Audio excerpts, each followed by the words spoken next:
ഞങ്ങളും ക്രൂശിക്കപ്പെട്ട ക്രിസ്തുവിനെ പ്രസംഗിക്കുന്നു. ഞാൻ സത്യപ്രഭയെന്നുടയവൻ തൻ അന്തേവാസികളോടോതി ഈ പ്രഭയിൽ ചേർന്നു നടപ്പോലെ ഇരുൾ പിടികൂടാമശിഹാതൻ പ്രഭയിൽ ചേർന്നു നടന്നോരാം സ്ലീഹന്മാർക്കതി സൗഭാഗ്യം കണ്ടാലും തൽസ്മൃതിയെങ്ങും കൊണ്ടാടിയിടുന്നതിഘോഷം തൽപ്രാർത്ഥന ഞങ്ങൾക്കഭയം. ഞാനാണ് സത്യം വിളിച്ചു കർത്താവ് പറയുന്നു. ഞാൻ സത്യപ്രഭ. ഉടയവൻ തൻ്റെ അന്തേവാസികളോട്, എൻ്റെ സ്വന്തപ്പെട്ടവരോട്, അകത്തുള്ളവരോട് പറയുകയാണ്, ഞാനാണ് സത്യമായ വെളിച്ചം. ഈ പ്രഭയിൽ ചേർന്ന് നടക്കുന്നതിന് ഇരുൾ പിടികൂടുകയില്ല. ക്രിസ്തുവിൻ്റെ അത്ഭുത വെളിച്ചം വരെ എപ്പോഴും നയിച്ചുകൊണ്ടിരിക്കും. അടുത്ത സ്റ്റാൻസ ശ്രദ്ധിക്കേണ്ടതാണ്. അത് ആശ്വാസം സ്മൃതിയോടും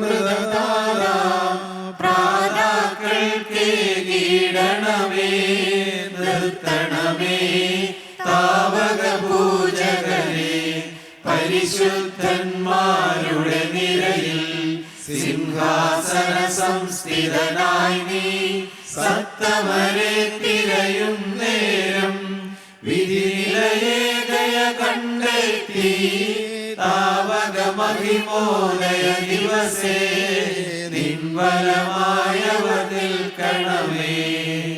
ദൈവത്തിന് സ്തോത്രം. ഇന്നത്തെ പ്രസംഗത്തിൻ്റെ ആധാരമായിട്ടാണ് ഞാൻ ആ പാട്ട് പാടിയത്, ആ ഗീതം പാടിയത്.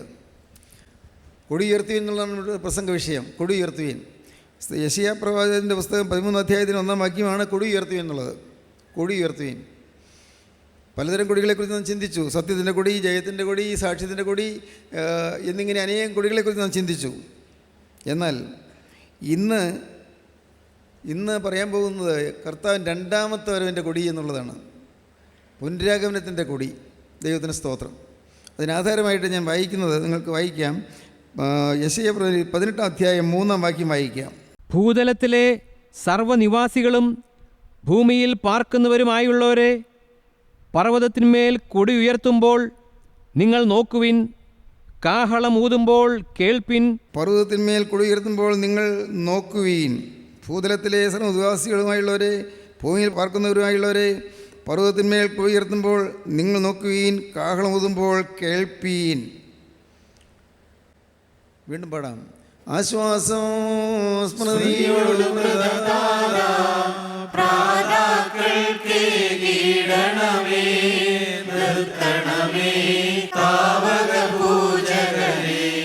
പരിശുദ്ധന്മാരുടെ നിരയിൽ സിംഹാസന സംസ്ഥിതനായി നീ സത്തമരെ തിരയും നേരം വിധിനിലയേകയ കണ്ടെത്തി താവക മഹിമോദയ ദിവസേ നിൻവലമായവർ നിൽക്കണമേ. താവക മഹിമോദയ ദിവസേ. യേശുവേ, നിൻ്റെ മഹിമ ഉദിക്കുന്ന ഒരു ദിവസമുണ്ടല്ലോ. ആ ദിവസത്തിൽ താവക മഹിമോദയ ദിവസേ നിൻ വലമായവർ നിൽക്കണമേ. ഞങ്ങളുടെ വാങ്ങിപ്പോയവർ, മൃതരായവർ നിൻ്റെ വലഭാഗത്ത് നിൽക്കണമേ. നിൻ്റെ മഹിമ ഉദിക്കുന്ന ദിവസം. ആശ്വാസം സ്മൃതിയോടും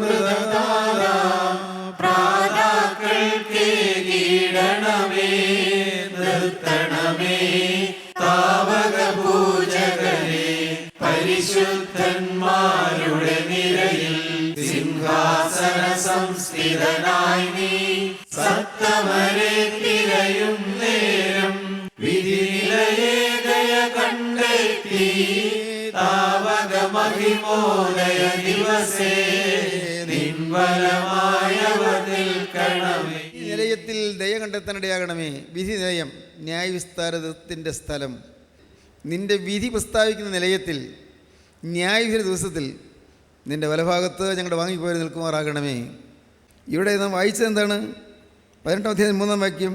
ഭൂതലത്തിലെ സർവ്വനിവാസികളും ഭൂമിയിൽ പാർക്കുന്നവരുമായുള്ളവരെ, പർവ്വതത്തിന്മേൽ കൊടി ഉയർത്തുമ്പോൾ നിങ്ങൾ നോക്കുവിൻ, കാഹളമൂതുമ്പോൾ കേൾപ്പിൻ. ദൈവത്തിന് സ്തോത്രം. വളരെ ദൂരവ്യാപകമായ അർത്ഥവ്യാപ്തിയാണ് ഇതിനുള്ളത്. ഒരു കാഹളവുന്ന ദിവസമുണ്ട്. കാഹളവുന്ന ദിവസം, ഗംഭീരനാദം പുറപ്പെടുന്ന ദിവസമുണ്ട്. മീഖായേലിൻ്റെ ശബ്ദം മുഴങ്ങുന്ന ദിവസമുണ്ട്.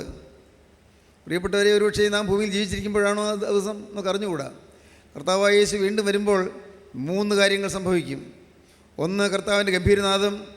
2, പ്രധാന ദൂതൻ്റെ ശബ്ദം. 3, ദൈവത്തിൻ്റെ കാഹളം. തെസ്സലോനിക്കർക്ക് എഴുതിയ 1-ാമത്തെ ലേഖനം 4-ാം അധ്യായം 16 മുതൽ 17, 18 വാക്യങ്ങൾ വായിക്കാം.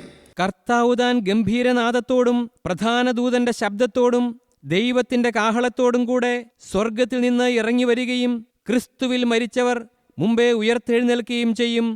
പിന്നെ ജീവനോടെ ശേഷിക്കുന്ന നാം അവരോടൊരുമിച്ച് ആകാശത്തിൽ കർത്താവിനെ എതിരേൽപ്പാൻ മേഘങ്ങളിൽ എടുക്കപ്പെടും. പ്രിയപ്പെട്ടവരെ, വളരെ വളരെ ഹൃദ്യമായ ഒരു വാക്യമാണത്. കർത്താവിൻ്റെ ഗംഭീരനാദം മുഴങ്ങും. ഇന്നെന്ന പോലൊരു ദിവസം, രാത്രിയാകാം പകലാകാം, എവിടെയെല്ലാമാണോ ഏതെല്ലാം സമയമാണോ, പക്ഷെ കർത്താവ് വരുമ്പോൾ ഒരൊറ്റ സമയമാണ്. ആ സമയത്ത് ചിലർ കിടക്കയിലായിരിക്കും, ഉറക്കത്തിലായിരിക്കും.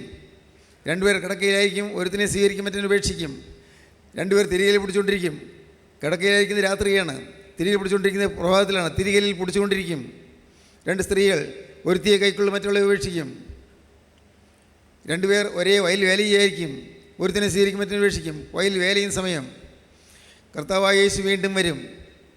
എപ്പോഴാണ് ഇതുപോലെ ദിവസം?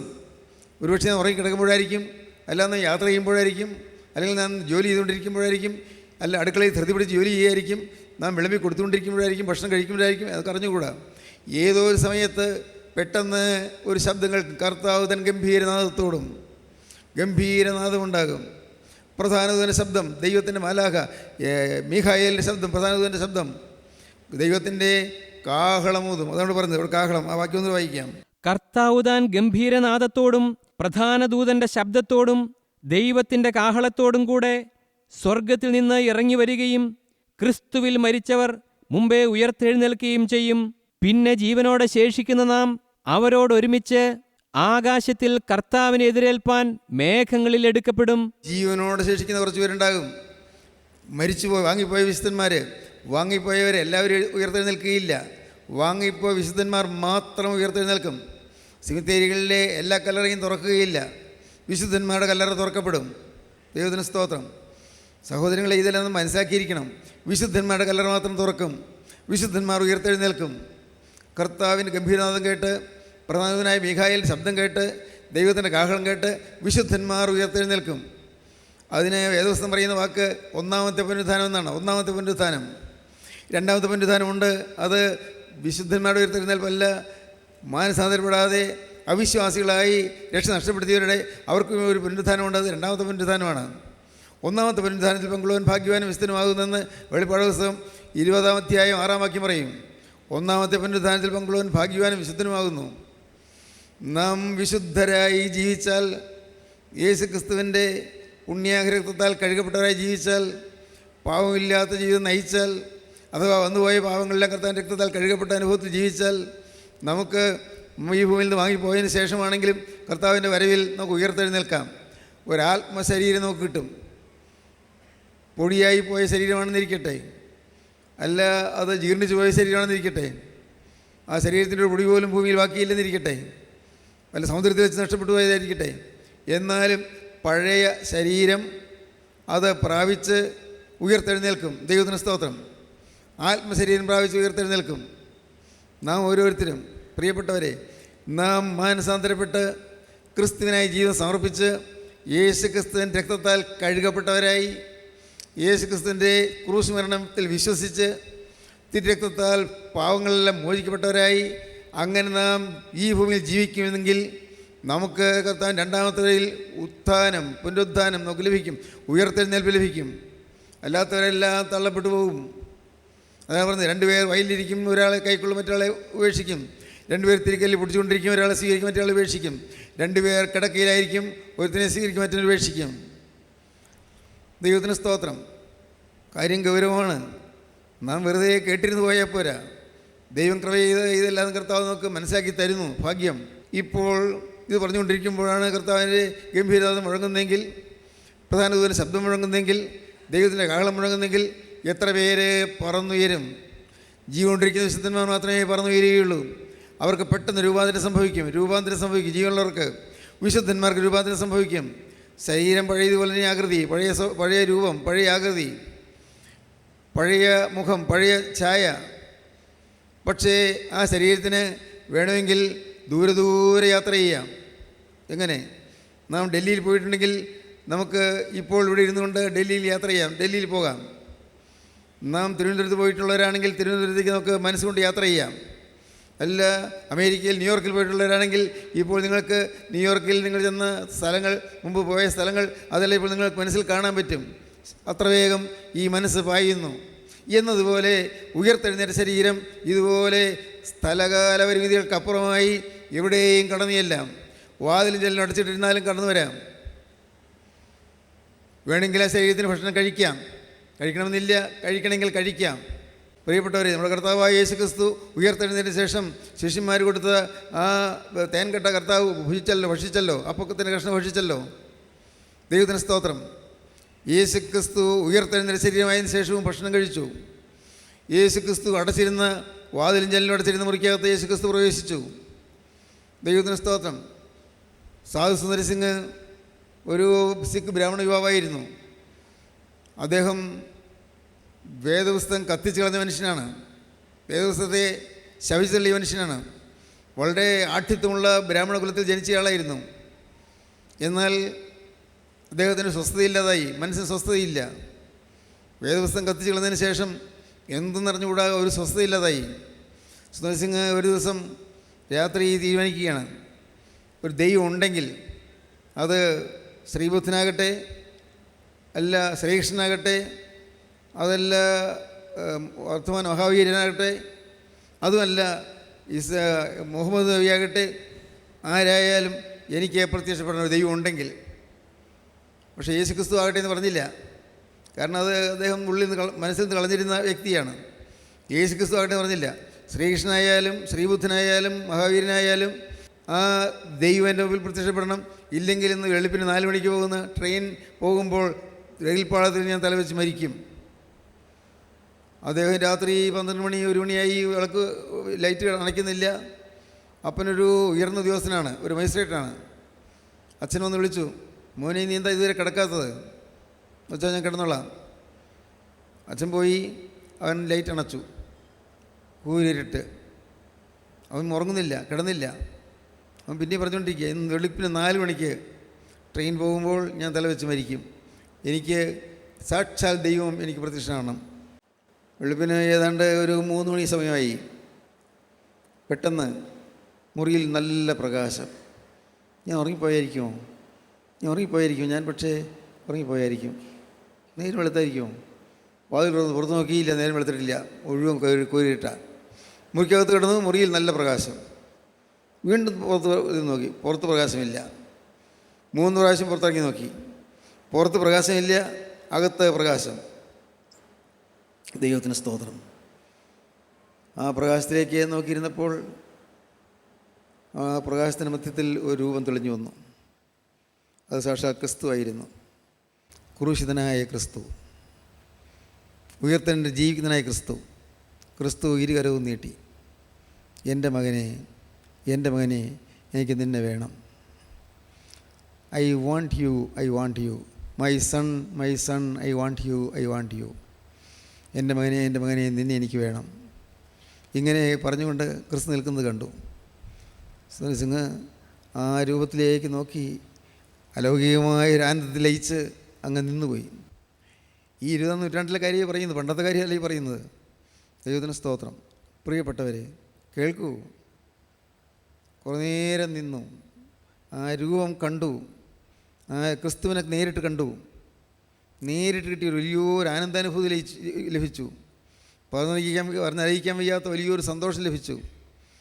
വലിയൊരു സമാധാനം, ഒരു സ്നേഹമാണ് മൊത്തം കിട്ടിയത്. സ്നേഹം, എല്ലാറ്റിനെയും സ്നേഹം. പുൽക്കൊടികളെയും ചെടികളെയും മരങ്ങളെയും പക്ഷികളെയും പ്രകൃതിയെയും എല്ലാം ഒരു സ്നേഹം, എല്ലാവരെയും സ്നേഹം, ഒരു സ്നേഹമാണ് കിട്ടിയത്. അങ്ങനെ നോക്കി നിൽക്കെ യേശുക്രിസ്തു അവിടെ നിന്ന് പ്രത്യക്ഷനായി. അപ്പോൾ തന്നെ വാതിൽ തുറന്നു. അച്ഛൻ്റെ മുറിയുടെ വാതിൽ ചെന്ന് മുട്ടി. അച്ഛാ, ഞാൻ ക്രിസ്തുവിനെ കണ്ടെത്തി. നീ എന്ത് വിട്ടിതാ പറയുന്നത്? വല്ല ഉറക്കം കൊണ്ട് വല്ല സ്വപ്നം കണ്ടതായിരിക്കും. അല്ല അച്ഛാ, ഞാൻ നേരിട്ട് ക്രിസ്തുവിനെ കണ്ടു. ഞാനൊരു വിശ്വാസിയാകാൻ പോവുകയാണ്. വിട്ടിതം പറയാതെ പോയി കിടന്നുറങ്ങുക. ദൈവത്തിന് സ്തോത്രം.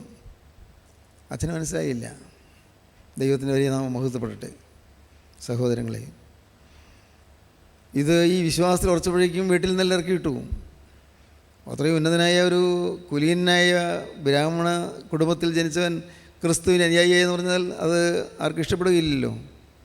ഇറക്കി വിട്ടു. കൂടുതൽ ഞാൻ വിവരിക്കുന്നില്ല. ഒന്ന് ഞാൻ പറയാം. ഒരവസരത്തിൽ സുന്ദർ സിംഗ് പറയുകയാണ്, നിങ്ങൾ സുന്ദർ സിംഗിൻ്റെ പുസ്തകങ്ങളൊക്കെ വായിക്കുന്ന നല്ലതാണ് കേട്ടോ. ആ ഒരവസരത്തിൽ പറയുകയാണ്,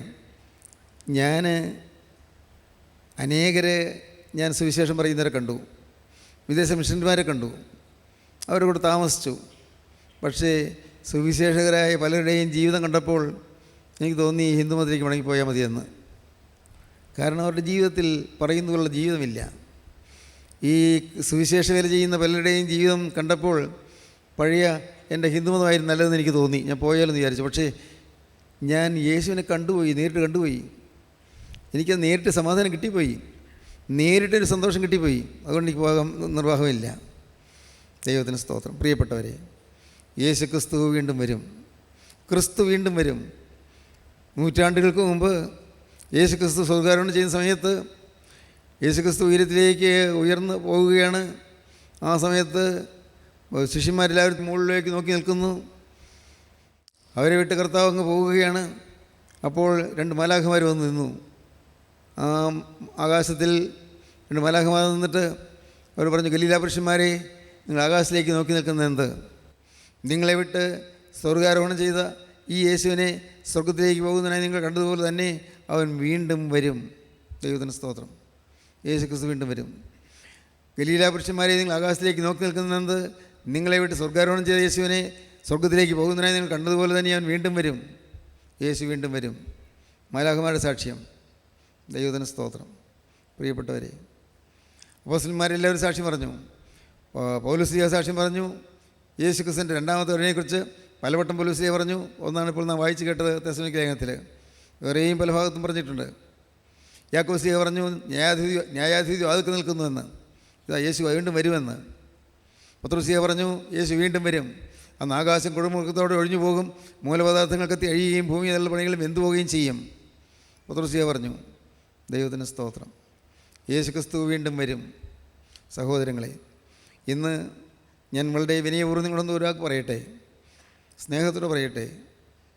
ഞാൻ ജീവിതം കർത്താവിന് സമർപ്പിച്ചതിന് ശേഷം എന്നെ ഏറ്റവും അധികം ആകർഷിച്ച ഒരു വിഷയം ക്രിസ്തുവിൻ്റെ രണ്ടാമത്തെ വരവായിരുന്നു. ഞാൻ വായിക്കാവുന്നിടത്തോളം പുസ്തകങ്ങൾ പലതും വായിച്ചു. ഭക്തന്മാരായ പിതാക്കന്മാർ എഴുതിയുള്ള പുസ്തകങ്ങളിലും വായിച്ചു. വിശുദ്ധന്മാരായ അനേകർ എഴുതിയ പുസ്തകങ്ങൾ വായിച്ചു. ക്രിസ്തു രണ്ടാമത്തെ വരവിനെക്കുറിച്ച് പറഞ്ഞിരിക്കുന്നതെല്ലാം വായിച്ചു. സഭയുടെ ഗീതങ്ങളിലും പ്രമ്യൂനുകളിലും സിതറകളിലും കുക്കുലിയൻ ഗീതങ്ങളിലും എല്ലാം ഉള്ള അനേകം ഭാഗങ്ങൾ വായിച്ചു, മനസ്സിലാക്കി. ക്രിസ്തു വീണ്ടും വരും. പിതാക്കന്മാർ വിശ്വസിച്ചിരുന്നു, നാമും വിശ്വസിക്കുകയാണ്. ഇന്നെനിക്ക് ഇവിടെ ഒരു ചോദ്യമേ ചോദിക്കാനുള്ളൂ. ഇന്ന് യേശു വന്നാൽ, മകനെ, നീ യേശുവിൻ്റെ അടുക്കിലേക്ക് ചേർക്കപ്പെടുമോ?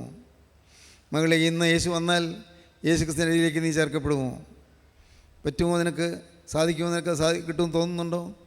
ഇന്നത്തെ സ്വഭാവം വെച്ചുകൊണ്ട് അങ്ങോട്ട് കടന്നു ചെല്ലാൻ സാധിക്കുമോ?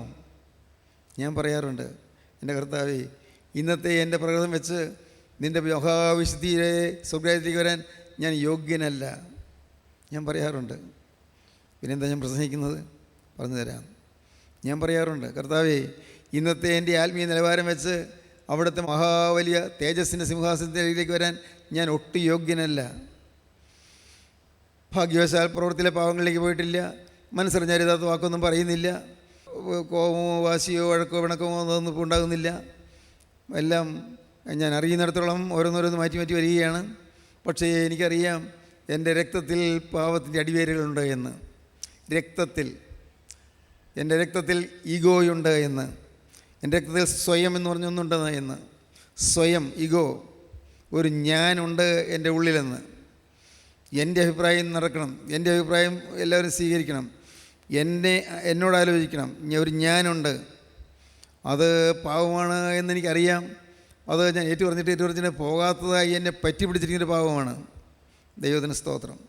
പ്രിയപ്പെട്ടവരെ, ഞാൻ തികഞ്ഞവനായിട്ടല്ല പറയുന്നത്. ഞാൻ നിങ്ങളൊരാളെ ഇപ്പോൾ ഇരുന്നുകൊണ്ട് പറയുകയാണ്. ദൈവത്തിന് സ്തോത്രം. പിന്നെ എന്താണ് എനിക്കുള്ള ധൈര്യം? എന്താണ്? കർത്താവിൻ്റെ രണ്ടാമത്തെ വരവിൽ ഞാൻ, ദൈവത്തിന് സ്തോത്രം, രണ്ടാമത്തെ വരവിൽ ഞാൻ ആ കർത്താവിൻ്റെ ആ തിരുവസ്ത്രത്തിൻ്റെ തൊങ്ങലിലേക്ക് കൈ നീട്ടിക്കൊണ്ട് എത്തിപ്പിടിക്കാൻ ഞാൻ നോക്കും. അങ്ങനെ തൊങ്ങലിൽ തൊട്ടുകൊണ്ട് ഞാൻ കയറിപ്പോകും. ദൈവത്തിന് സ്തോത്രം. ആ തിരുവസ്ത്രത്തിൻ്റെ തൊങ്ങൽ, നിങ്ങൾക്കൊക്കെ മനസ്സിലാകുമോ ഇത്? ആ തിരുവസ്ത്രത്തിൻ്റെ തൊങ്ങൽ, ദൈവത്തിൻ്റെ വലിയ നാമം മഹത്വപ്പെടട്ടെ. ഇന്ന് ഞാൻ വളരെ സ്നേഹത്തോടെ നിങ്ങൾ ചോദിക്കട്ടെ, നിങ്ങൾക്ക് ഈ യേശുവിനെ നിങ്ങൾക്ക് എതിരേക്കാൻ സമ്മതമാണോ? യേശുവിനെ നിങ്ങൾക്ക് സ്വീകരിക്കാൻ സമ്മതമാണോ? യേശുവിനെ നിങ്ങളുടെ ജീവിതം തുറന്നു കൊടുക്കാൻ സമ്മതമാണോ? യേശുവിൻ്റെ രണ്ടാമത്തെ വരവിൽ പറന്നു വരാൻ എനിക്കും ഭാഗ്യം ലഭിക്കണമെന്ന് നിങ്ങൾ ആഗ്രഹിക്കുന്നുണ്ടോ? അതോ നിങ്ങൾ കേൾക്കുന്ന വെറുതെ കേട്ട് പോവുകയാണോ? നിങ്ങൾ കേൾക്കുന്ന ഏതോ ഒരു സാധാരണ കാര്യങ്ങൾ കേൾക്കുന്ന പോലെ കേൾക്കുകയാണോ? മകനെ നീ കേൾക്കൂ. ദൈവത്തിന് സ്തോത്രം. യുവാവേ നീ കേൾക്കൂ. സഹോദരി നീ കേൾക്കൂ. നിൻ്റെ ജീവിതത്തിൽ ഒരു ദിവസം നീ നേരിട്ട് കാണും യേശു വീണ്ടും വരുന്നത്. അന്ന് നീ അത്ഭുതപ്പെടും. എൻ്റെ കർത്താവേ, ഞാൻ മാനസാന്തരപ്പെട്ടില്ലല്ലോ എന്ന് പറഞ്ഞാൽ അതിശയിക്കുകയും കരയുകയും ചെയ്യും. മലകളെ ഞങ്ങൾ മൂടുകയും പർവ്വതങ്ങളെ ഞങ്ങൾ മറപ്പീനെന്ന് നിലവിളിക്കുന്ന കാലം വരുന്നു. ദൈവത്തിന് സ്തോത്രം. ഓടി വിളിക്കാൻ സ്ഥലമില്ല. എവിടെ പോയി വിളിക്കും? എവിടെ പോയി മറയും? ഇതാ വലിയൊരു ന്യായവിധി വരികയാണ്. ഞാൻ എന്ത് വേണ്ടു? കരയുന്നൊരു നാൾ വരും. ദൈവത്തിന് സ്തോത്രം. ന്യായവിധിയുടെ വലിയ സിംഹാസന മുമ്പിലേക്ക് ഞാൻ ചെല്ലേണ്ടി വരും. ദൈവത്തിന് സ്തോത്രം. പ്രിയപ്പെട്ടവരെ, ഇന്നത് കേട്ടുകൊണ്ടിരിക്കുമ്പോൾ നിങ്ങൾക്ക് തീരുമാനമെടുക്കാം. എൻ്റെ കർത്താവേ, എൻ്റെ കഴിഞ്ഞകാല ജീവിതം ഞാനിപ്പോൾ മനസ്സിലാക്കുന്നു പാഴായിപ്പോയി എന്ന്, നേടേണ്ടത് നേടിയില്ല എന്ന്. ദൈവത്തിൻ്റെ വലിയ നാമം മഹത്വപ്പെടട്ടെ. ദൈവത്തിന് സ്തോത്രം. നിങ്ങൾ പ്രാർത്ഥിക്കുമോ ഇന്ന്? കർത്താവേ, യേശു വീണ്ടും വരുമ്പോൾ ഞാനും ആ വിശുദ്ധന്മാരുടെ പറക്കുമ്പോൾ ആ കൂട്ടത്തിൽ ഞാനും പറക്കും. നിങ്ങൾക്ക് ഇന്ന് ആ ഒരു തീരുമാനത്തിലേക്ക് വരാൻ പറ്റുമോ? നിങ്ങൾക്കൊന്നും നഷ്ടപ്പെടാനില്ല. വ്യക്തമായിട്ട് പറയാം, 10 പൈസ പോലും നിങ്ങൾ ചിലവഴിക്കേണ്ട അതിനു വേണ്ടി. അതാ ഞാൻ വീണ്ടും പറയുന്നു, ഞങ്ങളുടെ കൂട്ടായ്മയിലേക്ക് വരണമെന്ന് പോലും ഇല്ല. കർത്താവിന് സ്തോത്രം. ഞങ്ങൾക്ക് കൂട്ടായ്മ വർദ്ധിപ്പിക്കാനുള്ള പരിപാടിയൊന്നുമില്ല. കുറേ ആളുകളെ കൂട്ടാനുള്ള പരിപാടി ഞങ്ങൾക്കില്ല. ഞങ്ങൾക്കൊരു കാര്യമേ ഉള്ളൂ, മരിക്കുന്നതുവരെയും കർത്താവിൻ്റെ വേല ചെയ്യണം. യേശുവിൻ്റെ രണ്ടാമത്തെ വരവിനെ പ്രകീർത്തിച്ചുകൊണ്ടിരിക്കണം. യേശു വരുമ്പോൾ അനേകർ പറക്കുന്ന കൂട്ടത്തിൽ, കർത്താവേ, വിശുദ്ധന്മാർ പറക്കുന്ന കൂട്ടത്തിൽ ഞാനും പറക്കണം എന്നുള്ള ആശ മാത്രമേ ഞങ്ങൾക്കുള്ളൂ. ഞങ്ങൾക്ക് വേറെ ഉദ്ദേശമൊന്നുമില്ല. ദൈവത്തിന് സ്തോത്രം. ഈ ഭൂമിയിൽ പ്രിയപ്പെട്ടവരെ നേടേണ്ടതായി ഒന്നേ ഉള്ളൂ, കർത്താവിൻ്റെ രണ്ടാമത്തെ വരവിൽ പറന്നു വരിക. എൻ്റെ ദൈവത്തിന് സ്തോത്രം. അവിടുത്തെ രണ്ടാമത്തെ വരവിൽ കർത്താവെ കൊടി ഉയർത്തി കാഹളം ഊതുമ്പോൾ ആ സമയത്തിൻ്റെ അരികിലേക്ക് വരാൻ എനിക്ക് ഭാഗ്യം തരണമേ. ദൈവത്തിന് സ്തോത്രം. ദൈവമേ, അനേകം വിശുദ്ധന്മാർ പറന്നെത്തുന്ന ആ സ്ഥലത്തേക്ക് ചെല്ലാനുള്ള യോഗ്യതയൊന്നും എനിക്കായില്ല. ഞാൻ വിശുദ്ധെന്ന് പറയാറായിട്ടില്ല. കർത്താവേ, എങ്കിലും ഞാൻ എളിമയോട് തിരുമുമ്പാകെ വരുന്നു. മിശിഹ മഹാഭാവിയായ എന്നോട് കരുണ തോന്നണമേ. മിശിഹ മഹാഭാവിയായ എന്നോട് കരുണ തോന്നണമേ. വലതുഭാഗത്തെ കള്ളൻ നിലവിളിച്ചു. അവൻ പറഞ്ഞു, അതുവരെയും കർത്താൻ ദുഷിച്ചവനാണ്, കർത്താവിനെ പഴിച്ചവനാണ്, അവൻ കർത്താവിനെ നിന്ദിച്ചവനാണ്. എന്നാൽ ആ ഒരു കള്ളൻ അവൻ പറഞ്ഞു, മിശിഹ നീ രാജ്യത്വം പ്രാപിച്ചു വരുമ്പോൾ എന്നെക്കൂടെ നീ ഓർത്തു കൊള്ളണമേ എന്ന്. ദൈവത്തിന് സ്തോത്രം. അപ്പോൾ കർത്താവ് പറഞ്ഞു, ഇന്ന് നീ എന്നോടുകൂടി പറുദീസിലിരിക്കും. അതുവരെയും കൊള്ളക്കാരനായിരുന്നു, അതുവരെയും കവർച്ചക്കാരനായിരുന്നു, അതുവരെയും ഘാതകനായിരുന്നു, അതുവരെയും കൊലയാളിയായിരുന്നു, അതുവരെയും ദുഷ്ടനായിരുന്നു, അതുവരെയും നിഷ്ഠൂരനായിരുന്നു. എന്നാൽ അപ്പോൾ അവസാന സമയത്ത് എന്ന് പറഞ്ഞാൽ അവൻ്റെ ജീവിതത്തിൽ കർത്താവിനെ അടുക്കൽ കിട്ടിയ സമയത്ത്, അവൻ്റെ ജീവിതത്തിൽ കർത്താവിന് ശബ്ദം കേൾക്കാൻ ഇടയായ ആദ്യത്തെ സമയത്ത് തന്നെ അവൻ നിലവിളിച്ചു, മിശിഹ നീ രാജ്യത്ത് പ്രാവശ്യം വരുമ്പോൾ എന്നെക്കൂടെ നീ ഓർത്ത് കൊള്ളണമേ. സ്നേഹിതരെ, നിങ്ങൾ എത്ര പ്രാവശ്യം വചനം കേട്ടു? എത്ര പ്രാവശ്യം ഈ വചനങ്ങൾ ശ്രദ്ധിച്ചു? നിങ്ങൾ പ്രാർത്ഥിച്ചോ, കർത്താവെ നിൻ്റെ രാജ്യത്തിലേക്ക് എന്നെ സ്വീകരിക്കണമേ എന്ന്? ദൈവത്തിന് സ്തോത്രം. ഇല്ലെങ്കിലും ഉണ്ടെങ്കിലും ഇന്ന് നിങ്ങൾ വീണ്ടും പ്രാർത്ഥിക്കൂ. എൻ്റെ കർത്താവെ, ഇന്ന് ഇതാ എൻ്റെ ഈ ദേഹവും ദേഹിയും ആത്മാവും അവിടുത്തെ കുരിശ് ചുവട്ടിലേക്ക് ഇതാ ഞാൻ അർപ്പണം ചെയ്യുന്നു. എൻ്റെ കർത്താവെ, എനിക്ക് അഭിമാനിക്കാനൊന്നുമില്ല, എനിക്ക് നല്ലതെന്ന് പറയാനൊന്നുമില്ല. കർത്താവെ, ഞാൻ പാപിയാകുന്ന ഒരു മനുഷ്യൻ. ദൈവമേ, എങ്കിലും നിൻ്റെ രക്തത്താൽ എന്നെ കഴുകിയതുകൊണ്ട് മാത്രം ഞാൻ ജീവിക്കുന്നു. തിരക്തത്താൽ എന്നെ കഴുകിയതുകൊണ്ട് മാത്രം ഞാൻ ഇന്ന് സമാധാനത്തോടെ ജീവിക്കുന്നു. നിൻ്റെ തിരക്തത്താൽ എന്നെ കഴുകിയതുകൊണ്ട് മാത്രം ഞാൻ സ്വസ്ഥമായി ജീവിക്കുന്നു. കർത്താവേ, ആ തിരക്തൻ ശക്തിയല്ലോ എന്നെ വീണ്ടെടുത്തത്, ആ തിരക്തൻ ശക്തിയല്ലോ എന്നെ രക്ഷിച്ചത്. ഞാൻ വിശ്വസിക്കുന്നു. നാഥാ, ഇപ്പോൾ നിൻ്റെ തൃക്കരം എൻ്റെ നേരെ ഒന്ന് നീട്ടണമേ. കർത്താവേ, എൻ്റെ ഈ നിസ്സാരമായ ആളത്തിലേക്ക് നിൻ്റെ ആണിപ്പാടുള്ള കരം നീട്ടി എന്നെ തൊടണമേ. യേശുവേ എൻ്റെ ഈ നിസ്സാരമായ ജീവിതത്തിലേക്ക് യേശുവേ നീ എഴുന്നള്ളി വരണമേ. കർത്താവേ, നിൻ്റെ ആണിപ്പാടുള്ള കരം എൻ്റെ ഈ ഹീനമായ തലമേൽ ഒന്ന് വയ്ക്കണമേ. ഹല്ലേലൂയ. ദൈവത്തിന് സ്തോത്രം. ഇപ്പോൾ നിങ്ങൾക്ക് പ്രാർത്ഥിക്കാൻ പറ്റുമോ? യേശുവിൻ്റെ കരങ്ങളിലേക്ക് നിങ്ങൾ കൊടുക്കാൻ പറ്റുമോ? യേശു നിങ്ങളെ തൊടും. ദൈവത്തിന് സ്തോത്രം. അതുകൊണ്ട് നിങ്ങൾ സഭ മാറണമെന്നില്ല, അതുകൊണ്ട് നിങ്ങൾ സമുദായം മാറേണ്ട ആവശ്യമില്ല, അതുകൊണ്ട് നിങ്ങൾ പോകുന്ന പള്ളി മാറേണ്ട ആവശ്യമില്ല. എല്ലാം പഴയതുപോലെ തന്നെ, അതൊന്നും മാറ്റണ്ട. മാറേണ്ടത് നിങ്ങളുടെ ഹൃദയമാണ്. ഹൃദയം കർത്താവ് മാറ്റിത്തരും. അത്ഭുതം നടക്കും. അത്ഭുതകരമായൊരു വ്യതിയാനം നിങ്ങളുടെ ജീവിതത്തിൽ വരും. വലിയൊരു പരിവർത്തനം നിങ്ങളുടെ ജീവിതത്തിൽ വരും. നിങ്ങൾ രക്ഷിക്കപ്പെട്ടവരായിത്തീരും. രക്ഷയുടെ സന്ദേശം പറയുന്നവരായിത്തീരും. നിങ്ങൾ ദൈവത്താൽ അനുഗ്രഹിക്കപ്പെട്ടവരായിത്തീരും. ദൈവത്തെ സ്നേഹിക്കുന്നവരായിത്തീരും. ദൈവവഴിയിലേക്ക് തിരിയുന്നവരായിത്തീരും. ഇന്ന് നിങ്ങൾക്ക് ആഗ്രഹമുണ്ടോ ഇപ്പോൾ യേശുവിൻ്റെ കരങ്ങളിലേക്ക് നിങ്ങൾ കൊടുക്കുവാൻ?